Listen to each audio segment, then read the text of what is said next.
It's easier for me to explain big complex systems in metaphor, so I'll do that first.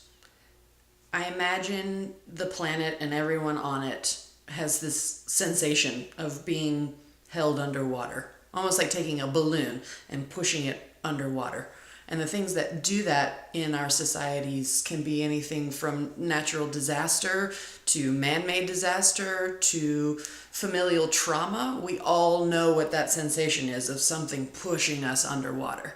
And for me, the clown is buoyancy, is that moment where the balloon pops back up for air. And I feel like Clowns Without Borders is that kind of work.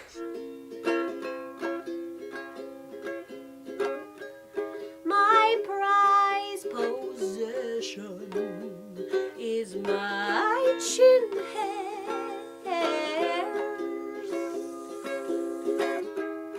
Come on and kiss me if you dare.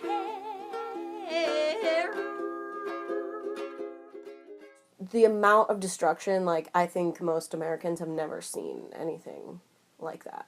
You'd be driving sometimes and you'd forget that there was this huge earthquake. It killed hundreds of thousands of people.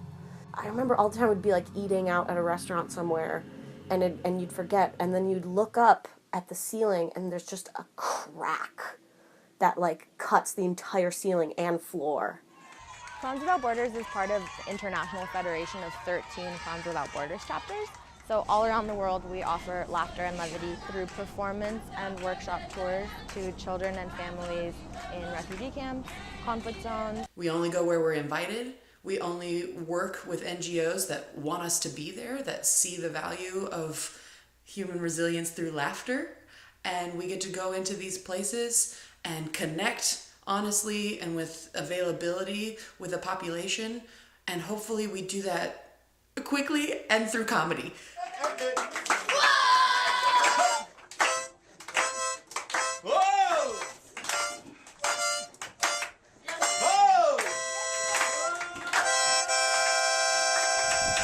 In El Salvador, we had the opportunity to perform for many people who had never experienced live theater before.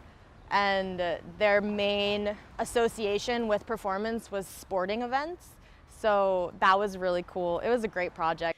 Our first show, and it's really thrown together, very fast paced. So we like got to the hotel, we met each other late at night because Andres, he like missed his flight. I'm adjusting to my Spanish. I'm freaking out. I'm like, I can't communicate. How am I going to be a clown and not be able to talk?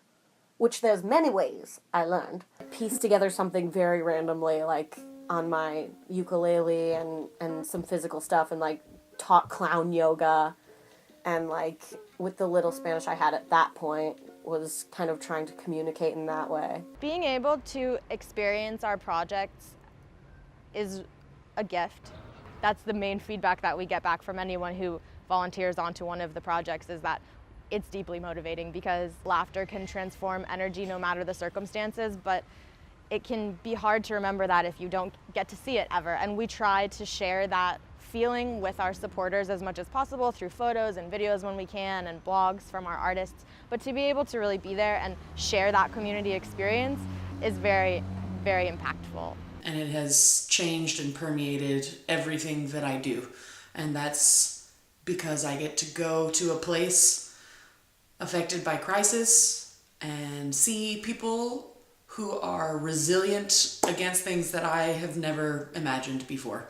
3 years ago, when our former executive director, Tim Cunningham, gave a talk at the World Bank about Clowns Without Borders, and after his talk, a woman raised her hand and stood up in the audience, and she was an older woman who spoke and said that she had been at a camp in Croatia as a child when Clowns Without Borders had come to do a performance. And she talked about how that experience was so impactful for them that even years after, it became a holiday for their community. And every year it would be like, oh, remember when the clowns came? Sometimes there were like hundreds of kids that would run up to me and they would just pull at my clothes. Like, the smaller groups were nicer for me because I can connect with the kids and, you know, play games and really connect with them. And so it's really a lesson in like, you can make anyone laugh. You don't have to speak the language at all.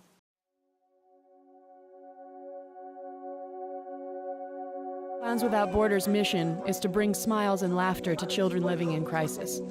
But sometimes, the most satisfying moments were when people of all generations were enjoying the show as if they were all children again.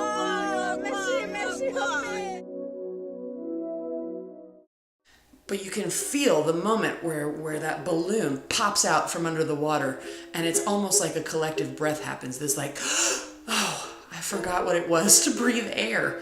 And when we all do that together, something happens. Some level of human connection that is really difficult to find otherwise comes to light. Playing does it. Kids do it all the time.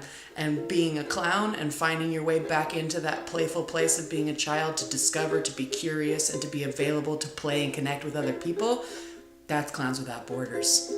You can draw lines in the sand, but it doesn't matter because we will cross them for the sake of play.